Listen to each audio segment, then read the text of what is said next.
You never give me warning. You just are like, we're recording. It just like pops up on my screen. And I'm like, oh, okay, cool. Right in the middle of one of my sentences.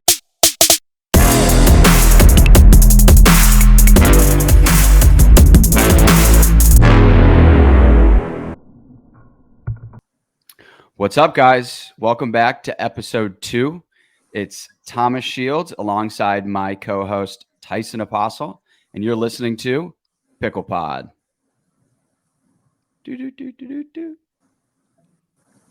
And What's we're up, here. Guys? Oh, you go, Thomas. Well, I'm going to intro Irina. Okay. And we're here with 5-time major champion Irina Tereschenko. Irina, how you doing today? Thanks for joining us. Greetings, everybody. And I'm happy to be here. Thank you for the invite. Irina, I also want to state that it's currently 5 times. Correct. Don't put a limit on her, Thomas. You're really going to it's not final, right, Irina? Correct. Even though I am considered sort of a veteran, I actually, funny story, I've been telling people I've been playing pickleball since 2016 until this time at the Tournament of Champions. Jessie Irvin was looking through a brochure that had all the champions listed, and she's like, Irina, you won the Tournament of Champions in 2013. So that was before you played pickleball. Exactly. That's in my mind. I'm a veteran, but I will say I have not peaked yet. So, got it. Good. You heard it here first. That's a warning shot to everyone else out there. Just a fire across the bow so they know it's coming. Speaking of when you started playing pickleball, we actually want to start off this pod and just say, all right, who is Irina Tereschenko? Can you give us like your backstory, as in-depth or as abbreviated as you'd like, and then just talk a little bit about how you got into pickleball? The accent is a little bit, is it Alabama that I'm hearing in there? It's Lubbock, Texas. Okay. I'm a Red Raider.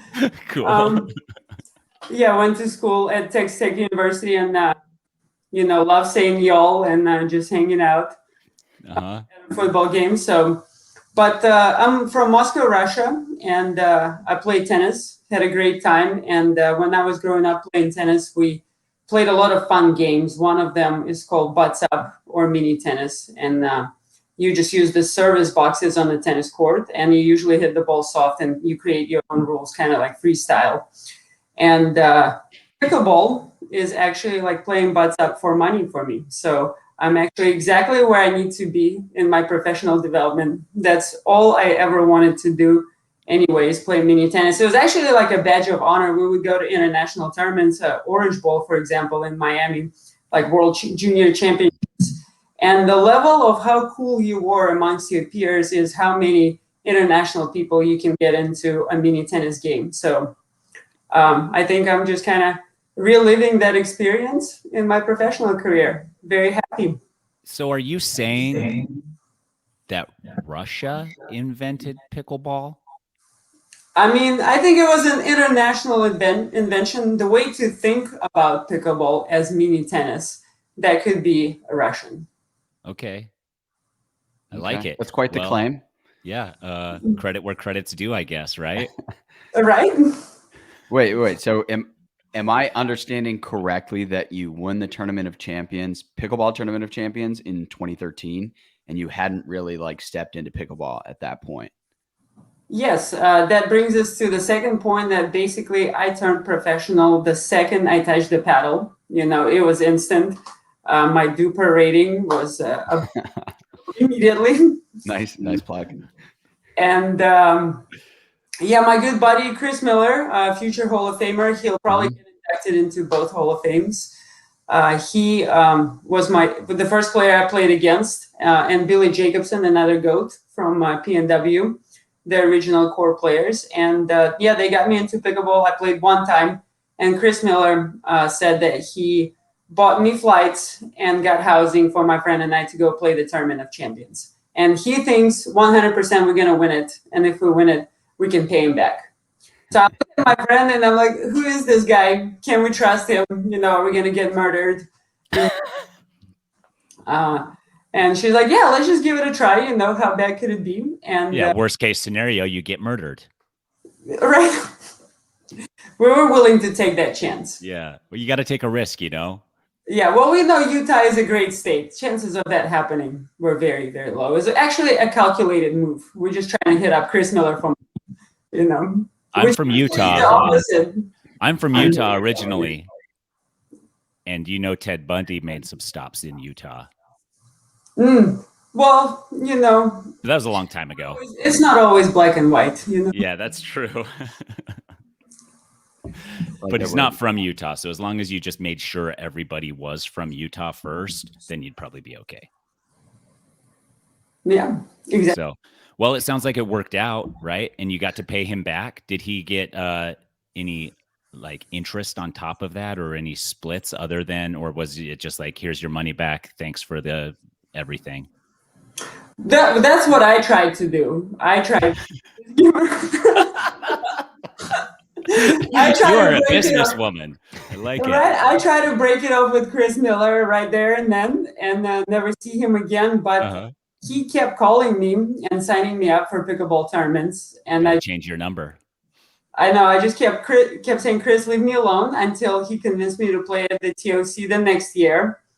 And the next year. And then he convinced me to play the first US Open. And he convinced me to play Nationals. And meanwhile, he got me a Paddle Tech sponsorship. So technically, he's my hero. But I did play mixed doubles with him for probably about 4 years. That's quite an experience. So I think Tyson, you kind of knew. Thomas, you guys kind of knew. That's something you should experience personally. Is play doubles with Chris Miller, whether it's at a tournament or just at a game. It's priceless. It's one of those unique experiences out there in pickleball that it's like Universal Studios. I've met Chris one time. He's a very passionate individual, so I can see how he's fun to play with on the pickleball court for sure.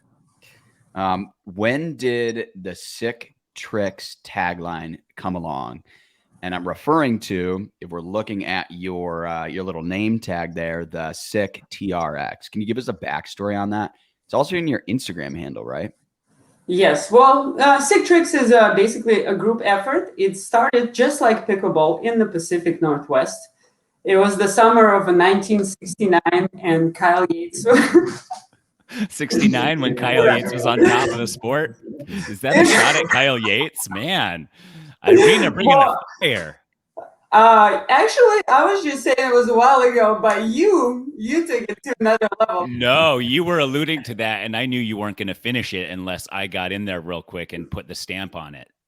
I mean, I'm sure once Kyle is a guest on the podcast, you guys can sort it out and really the time, whether or not he peaked already or not, and when exactly that was. He never said he'd already peaked. I think his peak is still yet to come, much like you, Irina. I agree. Yeah. Okay, then we're all in agreement. Yes.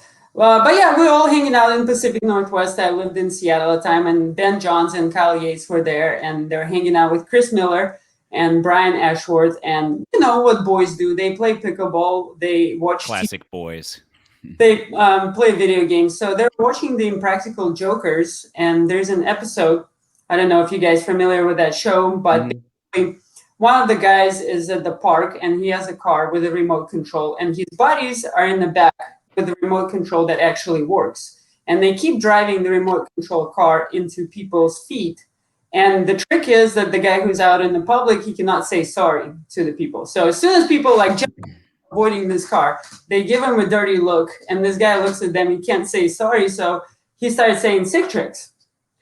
He just drive the car. They look at him like Sick Trix. So the boys started repeating it, and first they were kind of doing it ironically. We would play reg games, and somebody whiffs an overhead, and they would say Sick Trix. And then it kind of gradually evolved into people actually doing awesome trick shots.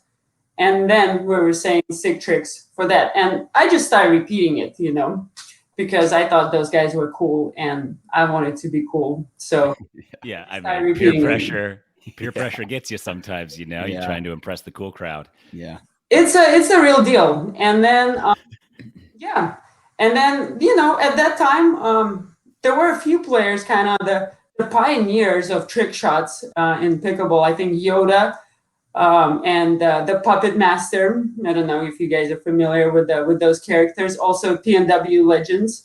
And they were doing trick shots, but they just didn't have a catchy name for it. So we jumped right there. We took their trick shots and we took them to another level. And then we just started saying Sick Trix. So it actually evolved into a way of life, Okay. philosophy that it's not all about like winning and dominating your opponent. It's about being creative. Looking cool. Yeah, looking cool. But so hold on, wait. On and off the was court. it pickleball trick shots, or was it just like trick shots in life? I know it got to that point, right? But what did it start with? Well, it started with pickleball for us. Okay, got it. I think now, and I think now it's everywhere. It's I make a good cup of espresso at home, and I just Sick Trix. Yeah. And I just have regular espresso.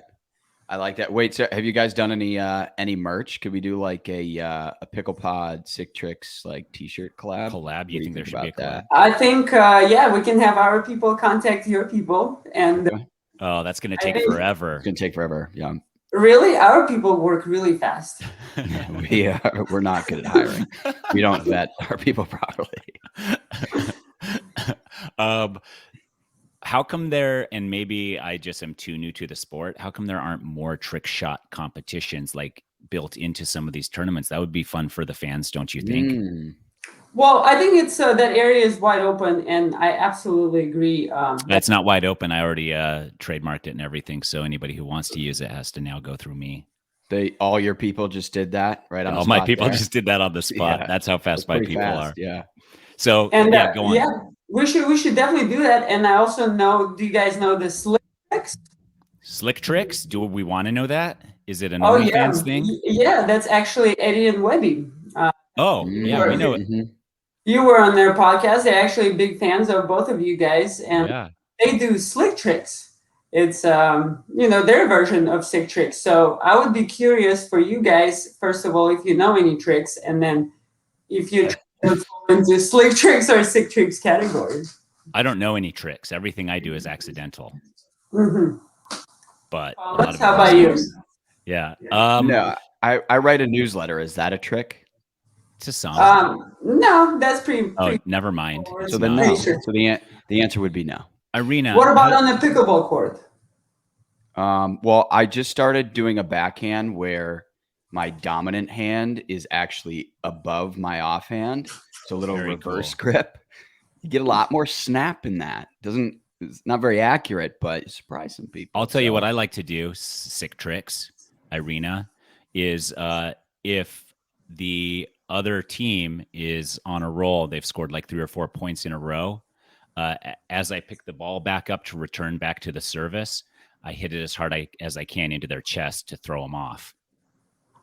I think that's a hindrance. Nelson, there we go. Yeah, it's not a Nelson because does it still count as a Nelson even though it's not during gameplay? It's me just returning the ball back to the service. I pick it up. I'm like, oh, here's your ball. Good point. And then they think I'm just going to like toss it to them, and I smack it as hard as I can, and they fumble for it, throws them off their next serve. Okay, we should name it whatever you want, and then because it's my move, right? Exactly. I only do it to people I know, but even people I know sometimes give me a dirty like what was that? I was like, nothing. It was just mishit. Yeah. So yeah, it's a good move though. You should try it, Irina. I dare you to try it in a tournament.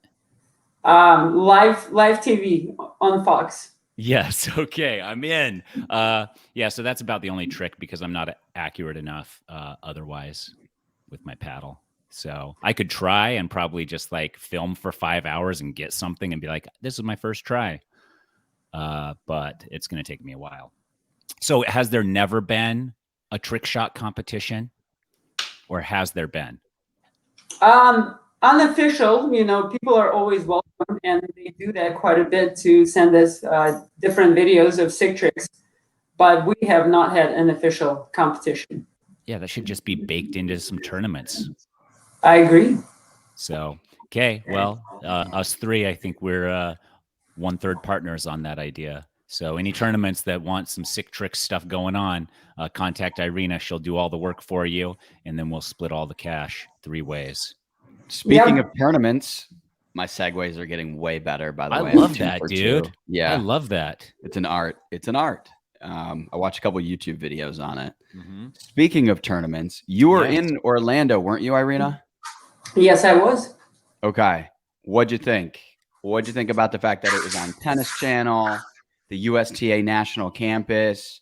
Give us your thoughts. Well, I don't know. Have you guys been to that facility, to the USTA National Campus? I never have. I never have either. Is it somewhere we should go before we die? Yes.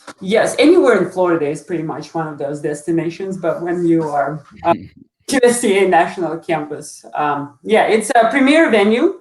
It was super cool to kind of be a part of it. From Tennis Channel did an outstanding job with the production. They had the equipment. They had slightly different angles on the camera from what we've seen before. So that was kind of very interesting to watch. And just like as true professionals, their whole operation was completely seamless. Was that crane camera that would like move during points? Was that distracting at all? No, not at all. It was pretty cool. I mean, that just gave a different look at points that you typically don't get as a spectator. So that was pretty cool to see. Yeah, absolutely. I think we got quite a good crowd, especially for the women's singles match. That was kind of awesome. And I don't know, because it was more of a tennis community, they kind of put more of an interest towards singles, which is common for tennis people, versus pickleball. I think maybe gender doubles is arguably the most favorite event, but it might change. So from that perspective, it was amazing. I think PPA has definitely earned a badge and a reputation for running a great tournament when it rains. When I looked at the forecast 1 week before, it was thunderstorms every day, like 60-80%. Yeah, the forecast was accurate. It was raining all the time, and the guys, the tournament and Melissa McCurley, all the referees, all the event staff, they handled it masterfully. I did saw a pretty cool invention. This thing that dries the court. It's a machine. It looks like a ball machine, but it rolls around, dries the court. Materials made out of fabric versus foam. It's called the Tyson. Your eyes just lit up. I thought it was the so Zamboni thing that I'd seen a Zamboni similar machine on courts that it dries it immediately. Yeah. It's like a Zamboni, but instead of like freezing water into ice on an ice rink, it evaporates it, immediately drying it. Got it. The second it rolled over. Impressed. Yeah. Technology, so that's the headline. That's the true headline story here. Is this Zamboni-like device? The Vaptor, yeah. I mean, but it's, you heard it here first, folks. The second story, though, I think is, and it's been a story for a little bit now, but Anna Leigh Waters is doing something that's I would just call ridiculous at 14 years old. She seems untouchable right now. I know you've played her a few times. Like, what's different about her, and what do you see for her in the future in pickleball? And then let's all go around and say what we were doing at 14. Yeah, I like that idea. No, I decline. Yeah, Anna Leigh, I think one of my favorite characteristics about her is when she plays pickleball and you kind of look at her eyes and look at her demeanor on the court, like she's super into it. She's excited. She likes to play kind of creative, experiment and go for it on the big shots. You look at like the faces of some other people, some other professionals like playing on the court and they're miserable, It's like a war or life and death kind of battle for him, while Anna Leigh's just like flying around, bring me the challenge. I mean, I wouldn't say she's maybe untouchable, but I think she's pushing other players, myself included, to be better. And I think maybe the days, and that's kind of, a testament to the growth of pickleball and kind of professionalization of the sport, that people starting to invest more time in their preparation, their recovery, their off-court training. So I think that's something that's going to continue to expand among the pro players, because now we have to keep up with a 14-year-old. But I enjoy playing against her. So definitely don't lose to the youngsters. And I feel challenged. So as other people. And, challenge accepted. And we're all going to have a good time. I do like how, bringing up Kyle again, I do like how she stacks him on the right side. So that's one of the reverse mixed doubles teams that we have. So what do you guys think? If she played with Ben Johns, would she put him on the right? I think she would do the opposite of whatever you're saying. I don't know enough about stacking and strategy to know the significance of that. I do. So she's stacking to the right, which means she's putting her backhand in the center rather than, is that what she's doing? Anna Leigh, when she played with Kyle, she was actually playing on the left side. So she's right-handed. Right. Yeah. So she was playing the side. She was basically Ben Johnsing everything. Yeah. So she was putting her weaker side in the center, knowing that it was, or because it was stronger than Kyle's weak side, essentially, right? Well, she just was gonna try to dictate more from the left side with her game. Yeah. So that's what Ben kind of does, right? If you watch him play. So together. So if they played together, what would they do? They'd probably clunk heads like coconuts in the center of the court as they both tried to cover each other. I doubt it. They're professional champions. I know they are. They're gonna collide. I would like to. I think that we should see that, but I think that the first time they do it has to be in tournament play, so everyone can witness the transition of them learning to play together. Absolutely. Because that would be interesting to watch, right? Yes, absolutely. And that's interesting, though. I did not know that she was stacking Kyle like that, but I like it. Take charge. If she's got the confidence and the talent to lead, then lead. Actually, I was a big fan of a mixed doubles event overall in Orlando. I don't know if you guys had a chance to watch it, but obviously Deckel Barr and Vivian David, they had a big upset against Ben and Simone, and Deckel was just going on Ernie rampage, kind of dictating play. And a few other matches that they played following that, they had a great battle with Jesse Urban and Jay Delivers. That's how we call him. You say Jay Delivers? Oh, I like that. You're from Russia. You should be able to get that French name right. Jocelyn de Villiers. But it's like a thing. He delivers the victory. No, I get it. Yeah, he's like the mailman. He's like the mailman or of the pizza pickleball. Delivery guy. Yeah. I'm pretty sure it was Jesse who clinched the last 3 points of that match. But yeah, Jay can deliver. He can deliver a lot of things. Joy, victory. Also a bunch of Ernies. You kind of had tall guys making an impact. I felt like AJ Kohler was another guy who did really. Him and JW had a really good run in men's dubs. That was cool to see. Yeah, a couple upsets. They upset Riley and Tyson. Yeah, not this Tyson. I never get upset. I've seen you mad a couple times. Right. Speaking of Ernie's, by the way, that is like you strictly look for that when you play Tyson. That's what I remember do, about but now game. everybody avoids me. The first time I met Thomas, I Ernied him so good, and he was filled with shame. And so there's a video where I was like, that was just rude. Like, I'm here as your guest, and I'm 6'3", and I can still jump a little bit. Sick Trix Irina, even though I'm 42 years of age. And I do like to go Ernie hunting, but it doesn't work against people better than me. Yeah, or that people have played with you twice or more. I still get those people, but if they're like, I'm probably like a 4 or 5-ish Irina, and so if I play anybody that's 5-0 or higher, then once in a while I'll get an Ernie, but most of the time when I'm hunting for it, they either keep it well away from me or hit me with the ball. I like those Ernie defense strategies straight from the textbook. But if I know that they're going to hit me with the ball, I'll jump with my paddle in front of my chest and still kind of hopefully be able to deflect. I don't know. Is it though? I don't know. I'm still young at this game. You can.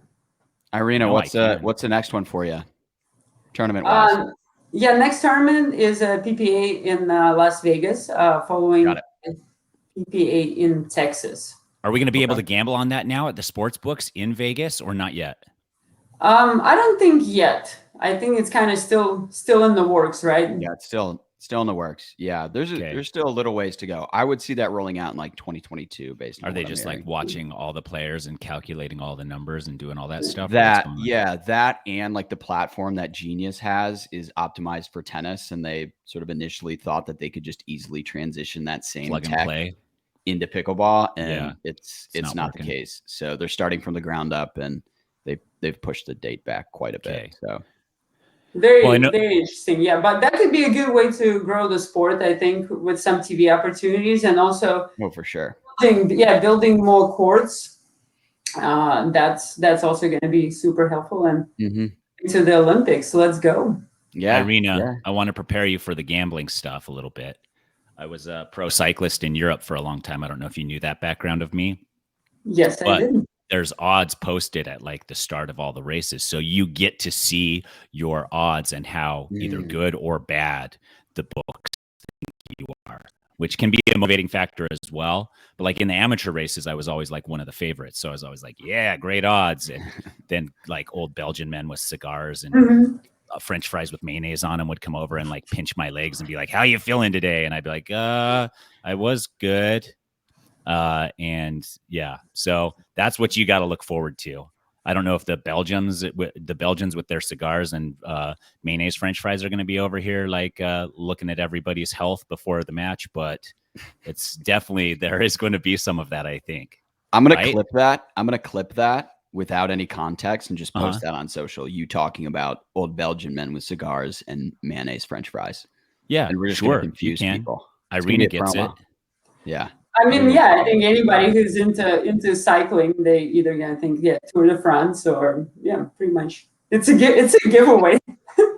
Yeah, but like but that's, I mean, those are some of the things that are going to happen with gambling. Is that there's an extra layer of ego there probably as the odds come out and you get to see your lines and everybody gets to see their lines and you're feeling like maybe your odds should be, greater than they are or whatever. And it's, there's that extra little layer that just adds to the sport. It just becomes more professional.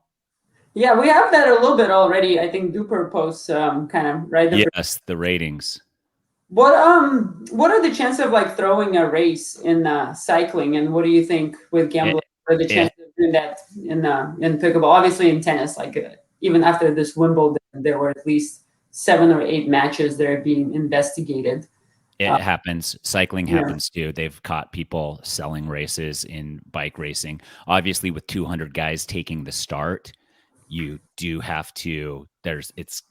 It's kind of more on the fly.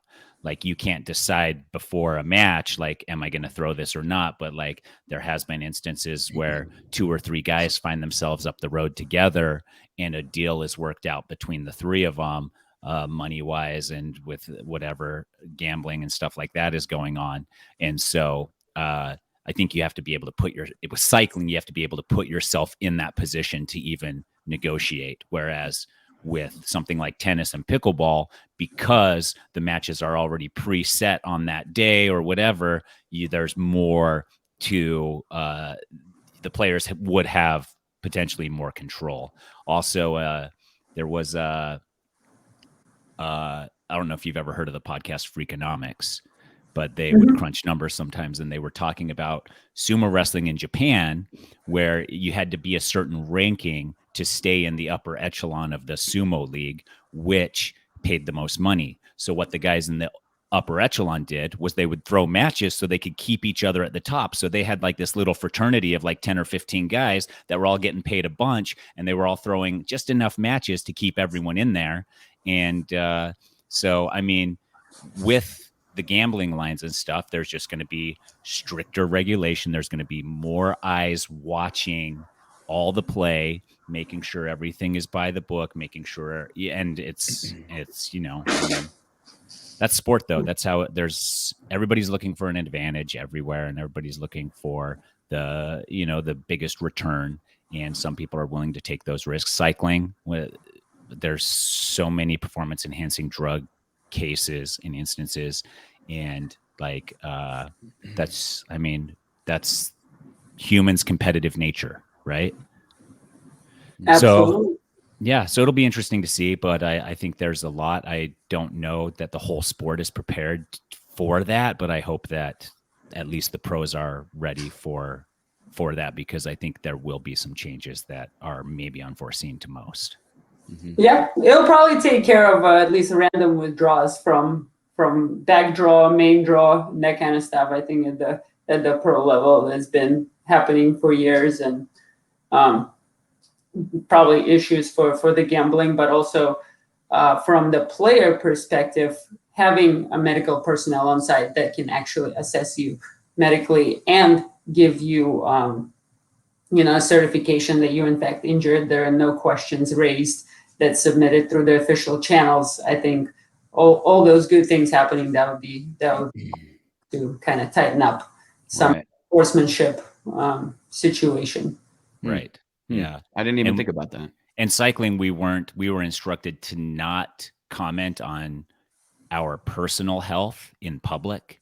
Like we were instructed to not, like, if we were feeling a little sick, we weren't supposed to like come out and be like, hey, because like all of that stuff affects the lines. And the easiest way is just to not make any of that stuff public. If you're still going to play, then your line needs to stand. And I mean, that gets tricky too, because you see it with baseball and stuff. There's the injured list, but there's also like hearsay coming from in the club that so-and-so is not feeling great right now. And so that's also going to be something to look at as well. How do you control that? Thomas's mind is blown right now, Irina, but you and I, seasoned veterans of life, have already thought about all of this. Yeah, well, I just keep saying that with gambling, there's going to be more money in the sport, so it's a good thing, and I don't care about all these. If it unravels and implodes, then it'll be entertaining. Yeah. Okay, sure, it won't, but there will be a learning curve to it. Yeah, for sure. Well, all right, I don't have a good transition for this one, but Irina, I know you actually reached out after we published the newsletter yesterday in regards to that match where I didn't even know you were there. I didn't know much about it. I really just stumbled onto the video on YouTube, but it's a video of Gary Vee and then tennis greats Andy Roddick and Andre Agassi. And then I know there was like a handful of pros, and you were all at this really awesome private court overlooking some skyline. I didn't recognize the skyline, but you're playing pickleball. Was, I think, from like 2018, right? Can you talk to me a little bit about like how that came about? What's the backstory there? Well, it kind of all traces. So the skyline is Austin, Texas, one of my favorite cities in the world, big city for cycling as well. Yep. And, the growth of pickleball there probably started in around 2016, 17. And I was fortunate enough to meet some of the core people who started kind of that movement, Steve Kuhn, Bobby Fumi, Randy Coleman was there. There are so many people who started playing kind of in Texas and then playing tournaments across the country. So Steve Kuhn, most notably, he's an entrepreneur, and he has been, maybe still is, on the board of Andy Roddick Foundation. And that's how Andy Roddick got into pickleball. Actually, 1 year before that event, he played with like Scott Moore and Kyle Yates and a few other people as a charity event for his foundation. And then next year, they decided to make it a little bit bigger. The date that we did it was actually around a huge festival in Austin, Texas. It's called South by Southwest. And it's not just an event, it's also different collaborations of form where different entrepreneurs showcase kind of their startups.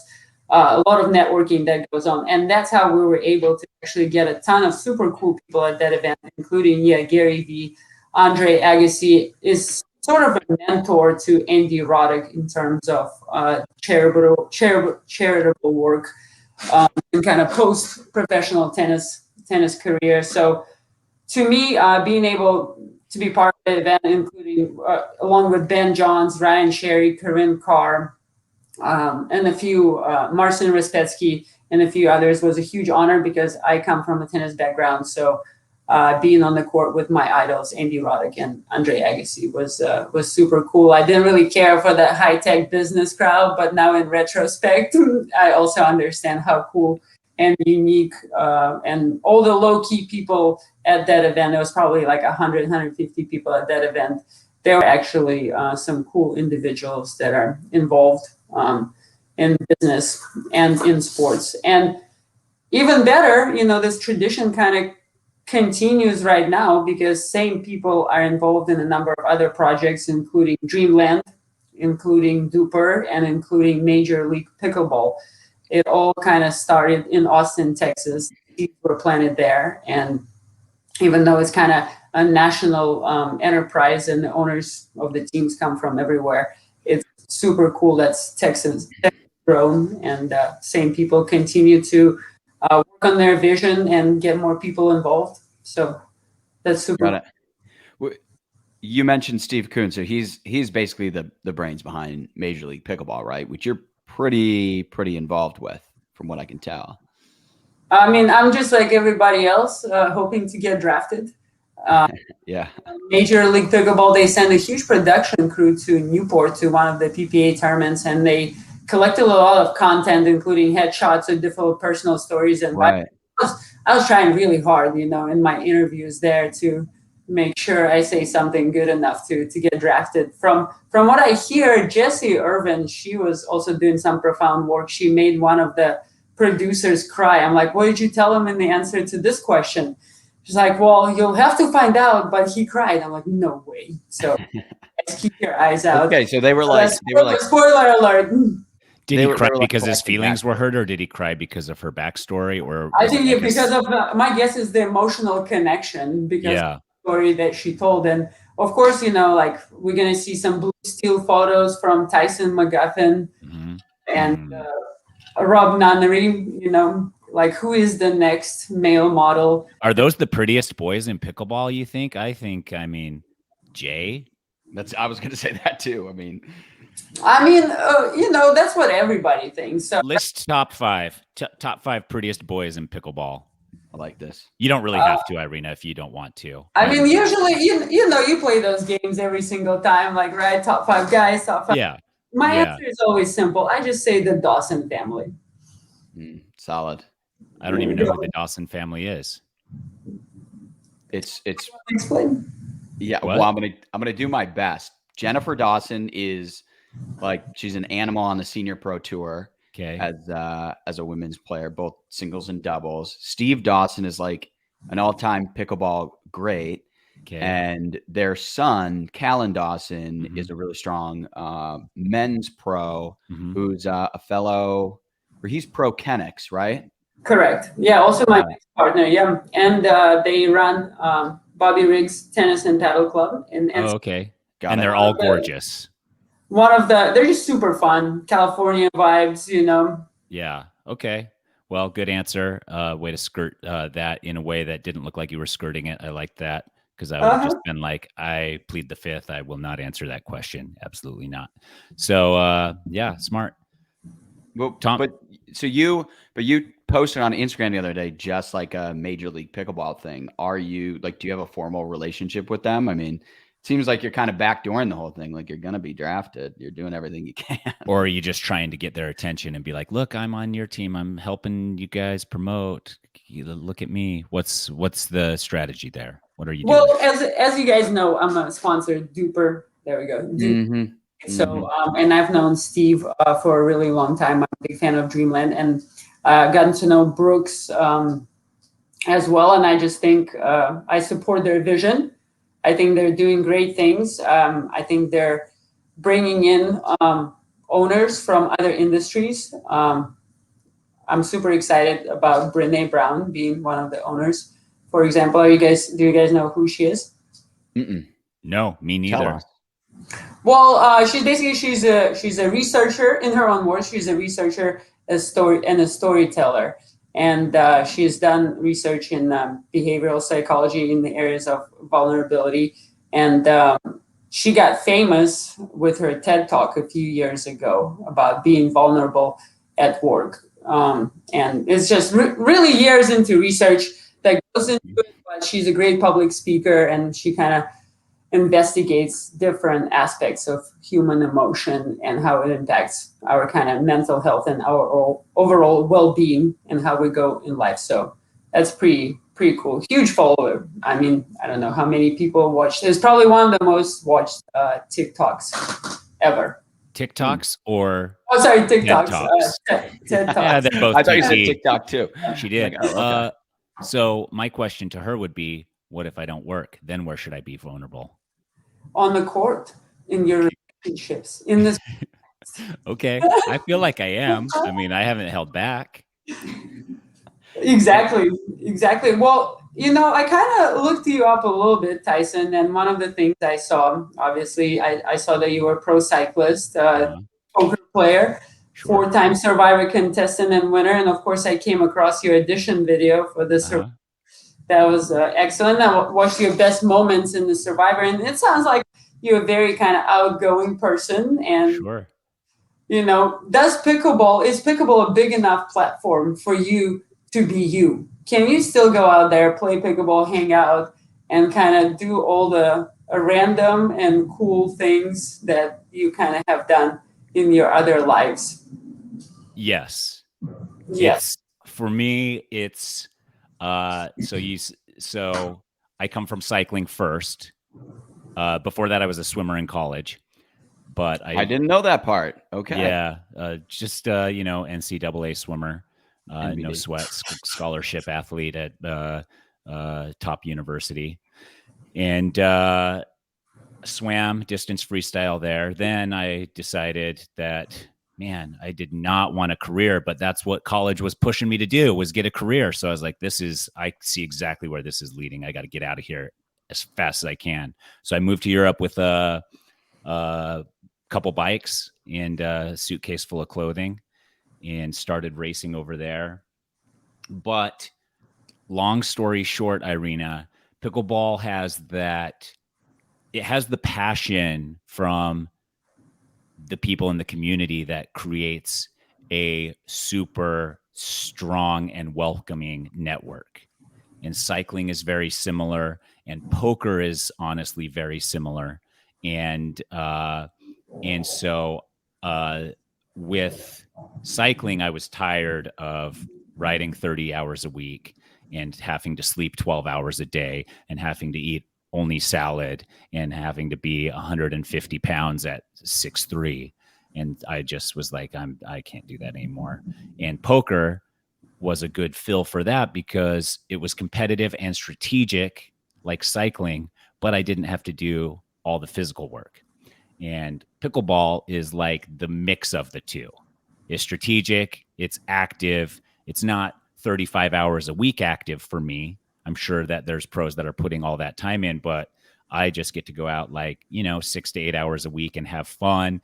And I think every time I'm on the court, I get to see something cool and something I get excited about. Like if it's just an ATP or a couple Ernies or my backhand has improved or something, I almost always walk away from the court being excited about something I did that day. So to answer your question, yes, I think for me it is. And who knows? I mean, I honestly don't know where I never planned to be on Survivor. I didn't plan any of that stuff, Irina. It just happened as I followed my life's path.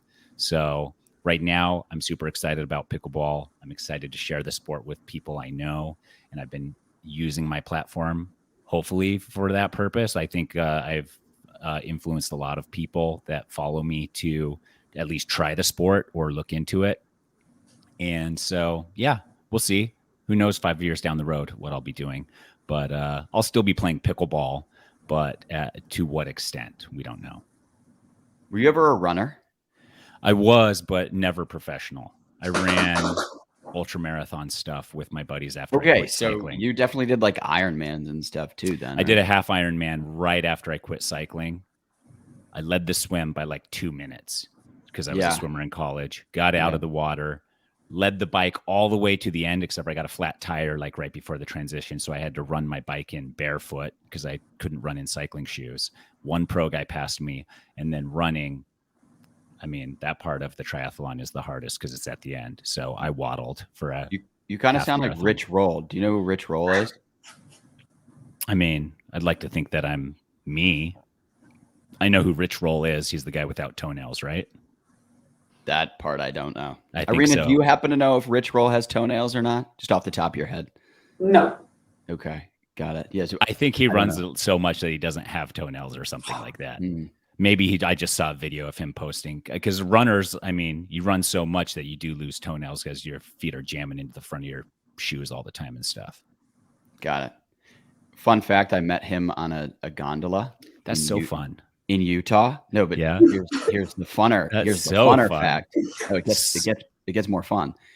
We were born, or Deer Valley? We were born on the same street, which is just a very weird kind of coincidence. So. That's crazy. In the same town, like that same street, or you were just like, I'm on Euclid Ave, and you're like, yeah, there's a Euclid Ave in every single city in the country. In the same state and in the same city. Okay, that's more of a coincidence than just being born on Euclid Ave. Yeah, right. So, well, cool. That was enough about us. Irina just sat there in silence as we told our stories. Your story, I would say, Thomas, out of the two of ours, was worse. Yeah, I'm not as interesting as you two. I don't pretend to be. I'm here to just support you guys and put you on a pedestal. And I think I'm doing a good job of it. You are. I'm just kidding. Irina, I do look forward to Major League Pickleball. I'm excited to see what they have and how they format it all. And the draft should be exciting. And I hope you get drafted, because I feel like we know you well enough now that you could get us some like backstage passes. Yes. It will be a huge party at Dreamland. There will be live music, entertainment. I mean, belly dancers, I would say yes. Mechanical bull, quite possible. Okay. Are belly dancers a draw? Are they as big of a draw as they used to be in the, I don't even know when belly dancing became a thing, probably hundreds of years ago, right? Well, I think if they're belly dancers who can also blow fire, they're basically untouchable. Yeah, that's true. That is a lot. Everybody wants to see that. Yeah. Okay, cool. Well, sign us up for the festivities. If you get 2 family and friends tickets, I'm assuming they're going to myself and Thomas first and foremost. Absolutely. Well, we're in the Sick Trix family now, so. Yes. We are. Don't just say yes. Give us a little more.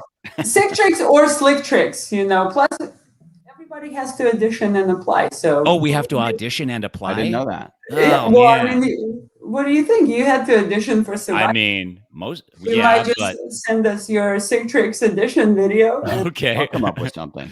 So that audition video, Irina, because we kind of skirted that, my parents were huge Survivor fans. They're like, you should try out for this. And I was like, you should. And they were like, we have lives and responsibilities and you have nothing. I can't leave for 2 months. You can. So I was like, okay, I get what you're saying, Mom and Dad. I'll leave. And so I send in this audition video, but I don't read any of the rules about making audition videos. And the rules are, do not have anyone else in the video but yourself. Blew that completely. There was 500 people in that video. Yeah. Has to be under 3 minutes long. Blew that. Yep.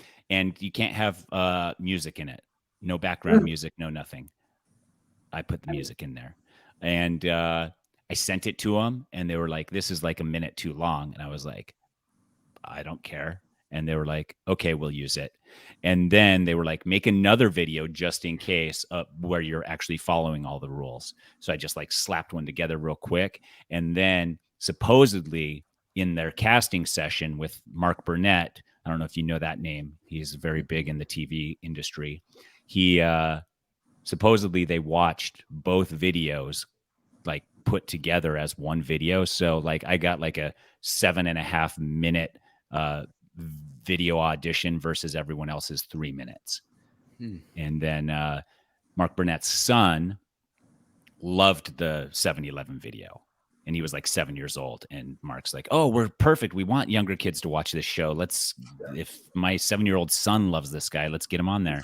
So I'm a little bit different than I was back then. That's like 12 or 13 years ago, Irina. And I actually tried to erase that video from history because I didn't need it.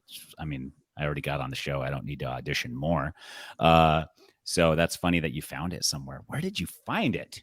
Just on YouTube? Just somebody posted it on YouTube? Yeah, it was like the second or third thing that came up. Okay. Well, I'm proud of the video. Interesting. Is it just like a random user? If it's a random user, I can plug the video so everybody can see it. I've never seen it. I'm dying to see it now. I don't. Yeah, I think it was somebody random. Yeah, who posted it. I don't think. We won't get hit with any copyright stuff. Some Reddit user or something found it somewhere and put it up. Yeah, that's funny. I didn't know that was still out there. That's funny that you found that. So yeah, long story short, they loved me and got on the show. And so as long as auditioning is easy and they immediately accept me, I'm pretty open to auditioning. Yeah. Tom, right. How are you going to compete with all the other podcasts in pickleball? And we're the only one, aren't we? Yeah. Is there another? That's true. I'm not aware of any others. Yeah. Well, then, I'm questioning. Makes sense. And also, Irina. Yeah, bro. Let's look. Yeah, bro. I just want to read. We've got tens of thousands of downloads on the first episode, and we got a review that says, this is the headline. It's on iTunes. It says, my favorite pickleball adjacent podcast, meaning we talk about more things than pickleball. It's not just pickleball here. But what's more interesting is it's written by Dwayne "The Rock" Johnson. And I'm not lying. I don't know if it's real because I know Dwayne "The Rock" Johnson just goes by Dwayne Johnson now. So that's kind of like, but if you look at it, it does say Dwayne "The Rock" Johnson. And then the review is 5 stars. It says, love the sound of these voices. Exclamation point. Speaking of listeners, please go leave us a review. And those are all on Apple Podcasts, right? That's the review. Yeah. So anyways, Sick Trix Irina. I don't know how many other podcasts out there even have a review from Dwayne "The Rock" Johnson. And we'll just assume that he's real because why we can't stay positive? We can't fact check it, so may as well. But yeah, so in answer to your question, our tagline is also the voice of pickleball. So I feel like you'd come here first. And that's singular because our voices work in such harmony. We're like the Trinity where we're one, but we're three, but we're one. Exactly. Yeah. And one voice, 3 people. Works, yes. I mean, I don't know if that's absolutely correct, Irina. You might want to get more into the dogma of everything, but that's for a different podcast at a different time. For this podcast, Irina, last thing we want to talk about, I saw a video of a strange man in neon yelling at you at that tournament in Venice Beach. Was that pop tennis? And why was this guy so mad at you? Because I heard that it's because you guys either won it or came really close to winning this thing, and you very much ruffled his feathers. But what's the story there? Why was this guy screaming at you? Wait, we need a little more backstory. So you're on the beach playing what sport? Pop tennis. Okay. And Venice Beach, California, iconic destination. It's paddle, but without the plastic around the outside, right? It's just correct. Okay. Platform tennis, is that different? Platform, East Coast, and also has the walls. Okay.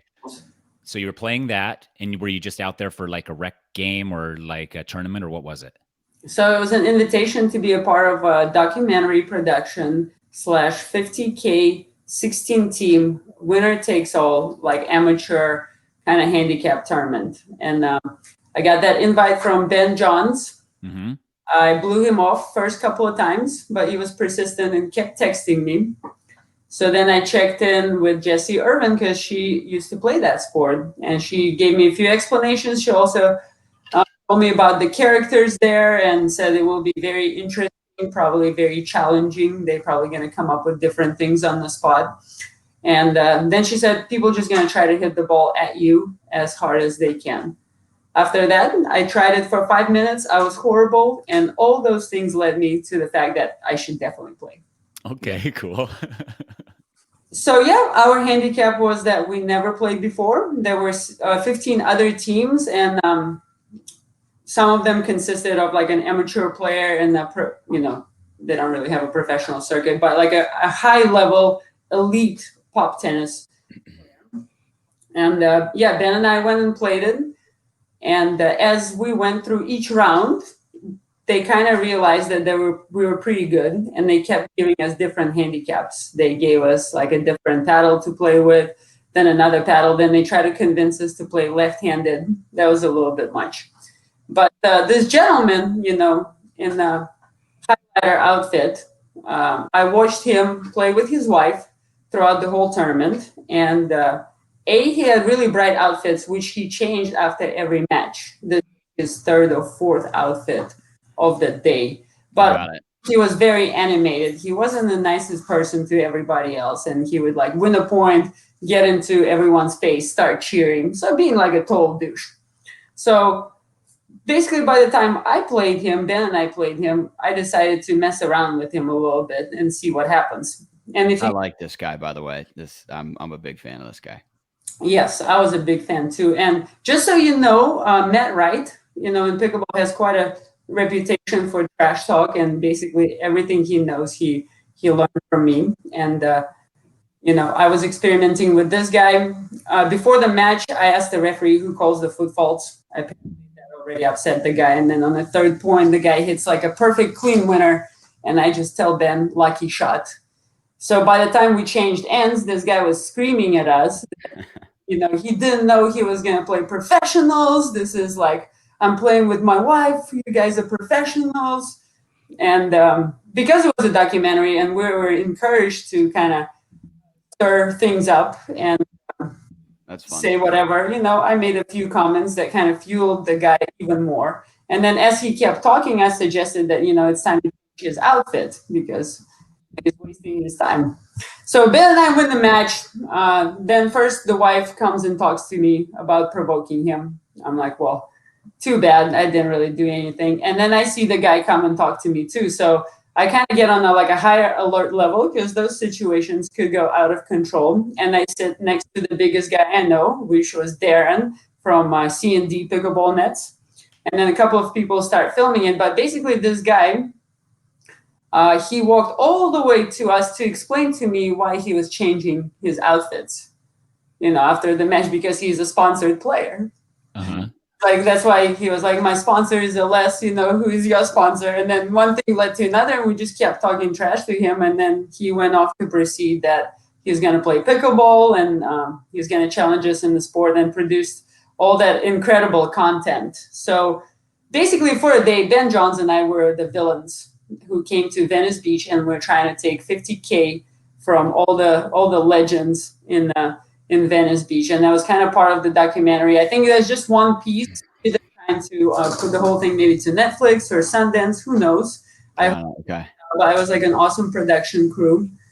They did mic up Ben Johns, which is a big mistake, Did he say anything? He didn't say anything. It was just hopefully they can pick you up from the mic. That's fingers crossed. Yeah. So now if you guys ever have a choice, don't mic Ben Johns. It's probably not Ben Johns that you want to mic. He just seems so quiet and reserved. Yes. Well, that guy later, once I posted the story, the guy also contacted me on Instagram and followed up. So I enjoyed that conversation as well. Was he still upset? Oh, he was still upset. He also said I should learn from Ben Johns and learn how to be nice. Okay. So I definitely took this advice to heart. And Ben, I want to be like you. You might. Will you post the screenshots of his DMs? I probably can. And may as well tag him in it. I'm telling you, if I get hate mail, which if you are on TV ever, you're bound to get some hate mail. Yeah. The best play is to screenshot it, post it on your social media, tag that person in it, because then your fan base is the one that then picks up the fight for you. Yes, I'm just waiting. I think Biding your time. in conjunction with the release of the documentary. Perfect. Ooh, I think that could be that would could be. good. That's But perfect. Irina, the yeah. long con. I love it. Really smart. But the whole event was super fun. I think very glad that I said yes. Very glad we got invited, and everybody who hosted us that were basically part of that event. They were super cool, and we played against many different worthy opponents. So you guys should have seen Ben's face. He was so happy. It was pretty. Can you say, did you win? Did you take all the money? No, we did not. We made it all the way to the finals, and we played against Brian and Ike. And Brian is like super legit player. Okay. And Ike is actually a celebrity, a local celebrity from Muscle Beach. He's basically Incredible Hulk. So think about Adam Lika without racket skills. So all we had to do was hit the ball to Ike. But we couldn't. So we either hit it out or whatever, or if in the court, then Brian took over and cleaned everything up. And so we're up 3-1, down 8-3, lost 11-8. It was 1 game to 11, rally scoring. And then basically the entire crowd just rushed the court, and we just united Venice Beach after all. Everybody except for the neon monster. Yeah, no, he was pretty happy. He kept telling me, he's like, yeah, have fun getting your 50K. And I'm like, yeah, you too, buddy. We both came out a little short. Oh, dang. I would have said, even if I win this neon man, I'm still losing money by being here. Well, in fact, if we would have won, it would have been quite a lot of money. I think Ben kept saying it's like 3 or 4 triple crowns. So yeah, man, it was actually worth the effort. That really would have been the icing on the cake. Bummer. Yeah. Are you going to go back and do it again? Are they going to have something like that again? I think it was kind of a one-time thing because it was part of a documentary. Kings of Venice, I think will be the name of it. Yep.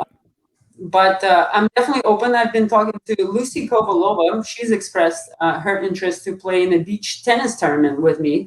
And I expressed the fact that I would love to do that as well. And I have a couple of friends who play professionally, and that's one of the sports that's growing. And of course, we have padel, which I did play at Orlando for a little bit. I met some cool coaches there. I also told them I'll bring Ben in January when we go for the January PPA on the USTA campus, because Ben loves playing different sports. So, but that's not as easy maybe as playing beach tennis or pop tennis. The learning curve in padel is quite high. You know, that bounce off the walls. I wasn't responding yet to the wall bounces really well when I played. Yeah, it's like playing soccer and indoor soccer in a sense. Indoor soccer where you're playing off the walls, I could not even fathom utilizing the walls. I was just like, how did that guy get around me? He's like, oh, I just bounced it off the wall behind your back and then came around the other side. It's like, no, I saw what you did, but like in my mind, I can't even get my mind to like think to do that. So, well, we look forward to all of your exploits in all of the paddle sports, Sick Trix, and hopefully you are Sick Trix Irina in every single paddle sport that you ever pick up. That's my hope for you. That's my goal too. Hopefully in every sport I try to pick up, I can do something impactful. Yeah, I think you will. I have a great feeling about it. Let's go. Yeah. All right. That's all we got. We still have to work on our sign off and what. No, we don't. Like though. Oh, you can just be like, I'll do the sign off today. All right. All right, everyone. Thanks for tuning in. Thank you for all your love and support. Like we said earlier, download. The best thing you can do is leave us a rating and a review on iTunes. We want to thank Sick Trix Irina. Thank you again, Irina. You can follow her on Sick Trix _Irina across social media. We're here with Thomas Shields from The Dink. You can follow him on The Dink. TheDinkPickleball.com. TheDinkPickleball.com for everything, right? And so the best way to do it, go to Linktree /DinkFam. Find everything we have. Most no importantly, 60-year-old person's doing that. There's not a 60-year-old in the world that is doing that right now, bro. Well, I had to finish. Most importantly, go to the dinkpickleball.com/sign up, enter your email, you'll subscribe to the newsletter, which will basically give you a tip on pretty much everything we're going to talk about in every episode of this podcast, because we talk about anything and everything relevant in pickleball every Wednesday morning for free in your inbox via email. That's right. And you can follow me, Tyson Apostol, across all social medias. I got some new projects coming up. If you want to follow along my pickleball exploits, Instagram is probably the best place to do that, but Facebook is fine as well. And trying to get in the TikTok game like the Dink is, and the Dink Pickleball. And that's it. And this has been the Pickleball. This has been, that's it. And this has been the PicklePod. Deal with it. Deal with it. Do you like deal with it? Or we could do I like that, actually. Relish it. See, both are pickle adjacent terminologies. Deal like with deal it. with it better. Okay, I stole that from a Fila shirt, but they'll be happy that we used it. Find my equal is a good line from Chet Subaru that you guys might use. Find my equal? Find my equal.